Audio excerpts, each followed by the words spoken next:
All right, in this project, we're going to be talking about decentralized algorithms for consensus, which means we're going to talk about how to get a bunch of agents to agree on a value. And in this case, let's look at a ring of clocks. And the clocks all read different times. Maybe they're randomly assigned, for instance. And we're trying to get them all to point in the same direction. One obvious way to do that would be to program them ahead of time with a certain agreement point where they should all meet. And that would be something you could do if you knew ahead of time what the agreement point should be. But maybe you don't. And let's imagine that you can't talk to these agents while they're out in the field. Maybe they're out of comm or something like that. And they need to find an agreed upon place to meet, like what you might call a Schelling point in economics. Well, one particular decentralized algorithm you could use, decentralized meaning not run by some central computer or a computing device, is to just have each agent go to the average of its neighbors. So if you assume that there's some relevant version of average on clock times, you can just say, okay, each agent go to the average of your neighbors on each step. And if you keep running that over and over, you hope that they'll all eventually agree on a spot. For those of you who are familiar with the heat equation, this is essentially how you would do a discrete version of the heat equation, and it's just a relaxation algorithm.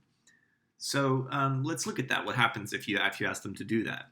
So I'm going to just kind of set them up, and there they are, all kind of set up at random. Just assign a random time to each clock. And now let's let them kind of run this algorithm and see what they do.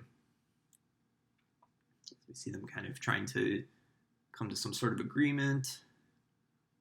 They're all starting to point down. And it's nice. So eventually they've all agreed at about what looks like about 6:30. Okay, so I'm going to introduce a couple of other ways to look at this algorithm unfolding. If you remember when you are in calculus and you use a function from, let's say, the real numbers to the real numbers, the graph of that function lies in the real numbers Cartesian product, the real numbers. In other words, it lies in the plane, R2. So in this case, we have a function. It's taking its values like a clock in a circle. So if we imagine all of clock times as sort of values in a circle, then the domain, the codomain of this function is the circle.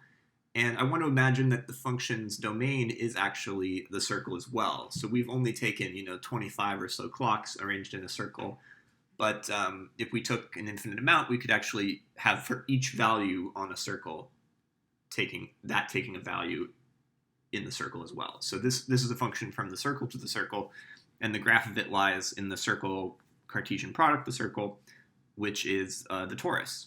So if I look at these clocks all pointing downward, and I imagine turning them to the side, I can look at what their values look like in the graph, which is the torus. So we see that here.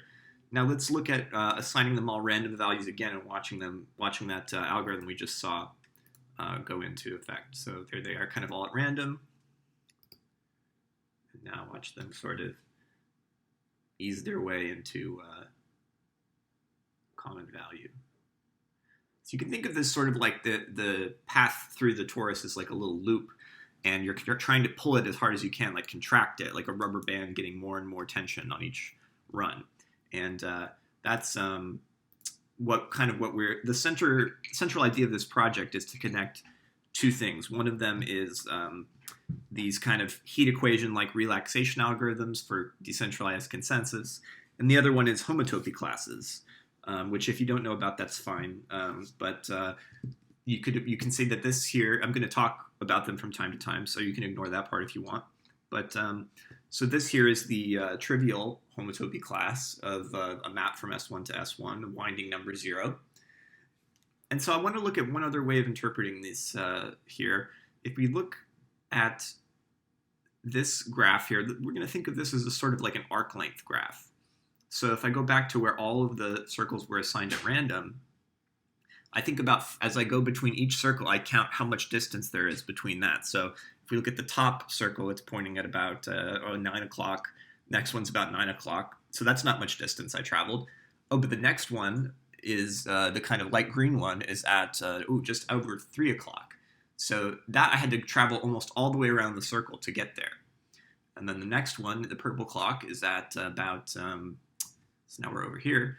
This one is at about 6:30 or 7. So to get from 4 to 7 o'clock, I had to travel, a third of the way around the circle. And as I go all the way around, I count how far I've traveled. So this is a relevant measurement for our project.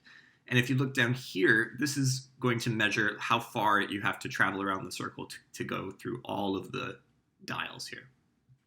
And you can imagine as we sort of do what we said before, when we like pull the rubber band tighter and tighter, that arc length is going to go down. So let's watch that as we do the decentralized algorithm here.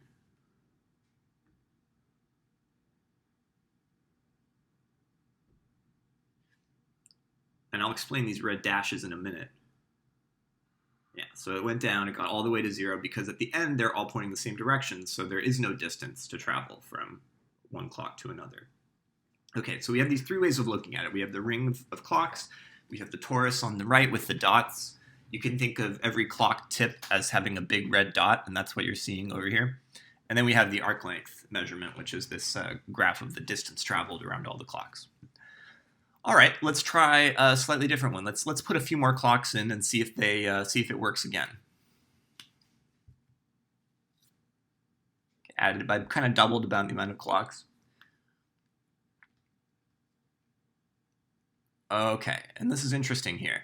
So what you see is that the clocks were not able to agree on a common value. In fact, no matter how many times I run the algorithm, they're going to not just stay right where they are. I can keep running it forever, but they're never going to agree because they've sort of got caught. And if you look at the graph on the torus, they've sort of gotten caught around the torus. They've in math speak, they've agreed on a map from S1 to S1 with winding number 2. And so here we have this connection between like a homotopy class and this decentralized heat equation algorithm, which is saying that if you get caught in a non-trivial homotopy class, running that sort of averaging algorithm is not likely to take you into another homotopy class. So if you're working with a space like the circle, specifically a codomain which has non-trivial homotopy classes, then you might be in trouble where you kind of run into these paths that cannot be broken by this kind of heat equation algorithm. Okay, so the point of the project is not to look at the circle here like we just did, but I want to think about the space of rotations in 3 dimensions. So that's called SO3, and I want to illustrate that by having all of the values represented by, like here, a dodecahedron. So each of these items represents an orientation in space. So if you want, you could think of the olive green side, which I'm pointing at right here, as being sort of like home. So if it's facing forward, that's like the default orientation, you might think. And this one, it looks like it's pointing down. And it's not just that it's pointing down, you have to also figure out which way it's oriented with regard to the other faces, because there's a whole circle's worth of values where it's pointing down. So that's just the fact that, anyway. So as we go around the circle, these are all different values in SO3. They're values in the space of orientations. And we're going to see if we run that same algorithm, can we get elements of SO3 to come to an agreement or a consensus? Or are there topological obstructions like we saw last time with the dials getting caught sort of around the torus? Okay, so let's let it run. Let's see what happens.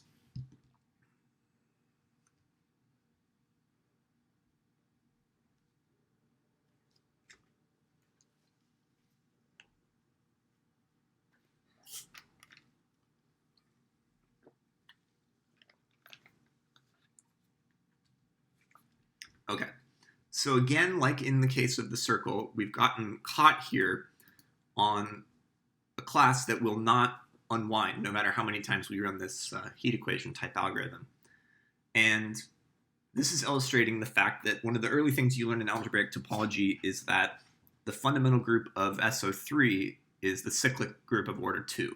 So in other words, there's one, on the torus, there were, on the circle mapping to the circle, there were a lot of different pathological homotopy classes. It could be wound around the circle once or no times or 2 times or wound around in the other direction, so we might call that -1 times or -2 times. But here there's only one path up to homotopy that is not the trivial path that will prevent them from getting to consensus. So the interesting thing, you could say it here, is that one wind around, in other words, from this arc length right here, representing one wind, is the pathological arrangement. But two winds is actually the same as no winds. So that's an interesting fact. Like, how could it be that if you wind around 2 times in SO3, it's the same as winding around 0 times? So that's part of what this project is supposed to illustrate. So let me kind of demonstrate that. So I'm going to deliberately arrange these dodecahedra to be winding around twice. So here I'm going to set them up. I've just set them up all flat, and I've rotated them around the vertical axis, and you can see the arc length that they go through is exactly 2 times 2 pi, so 4 pi.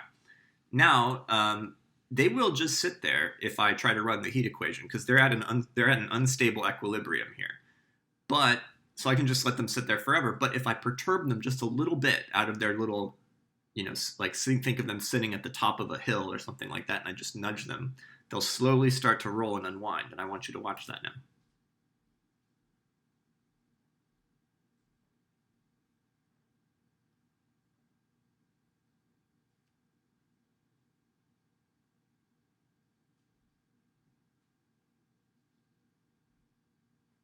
So that was an attempt to illustrate why 2 winds around, or in other words, if I perform the group operation on the non-trivial homotopy class of paths through SO3, I get something that's homotopic to the original one, to the trivial path through SO3, where they're all facing the same direction. Okay, and let's try one more thing. That's one more way of illustrating the group operation in the fundamental group, is that you take 2 different paths through the fundamental group, 2 different paths through the space, in this case SO3 rather, and you just wedge them together like a figure 8. So on the left is one path, on the right is another path, and if I let this algorithm run like the heat equation here, and I could fix the element in the center, and that would make them what's called pointed paths through SO3, I will end up with 2 different paths, one on the left and one on the right, which are essentially independent. Now, I'm not fixing the element in the center, but it's not really relevant for this case. So I could end up, remember, there are 2 paths. One is the one where they all face the same direction, and one is the one where they get caught in the loop, the pathological path. So here, I've actually ended up, by chance, with a loop on both sides. And one way of illustrating the group operation is to take this circle and sort of break it. So I'm in the group, I'm multiplying this path by this path when I sort of take this circle and break it in the middle and make it one big circle. And let's see what happens then. I'm going to actually go to a slightly different visualization. So here again, I have 2 paths that both wind around once, and I'm going to break them and see what happens. So now they're able to untwist. And that's another illustration of the fact that if I take the pathological element of the homotopy group of SO3 and I square it, then I get the trivial element. So that's pretty much what the project was about, and we did other things, but that's like a good rundown of it. Thanks for listening.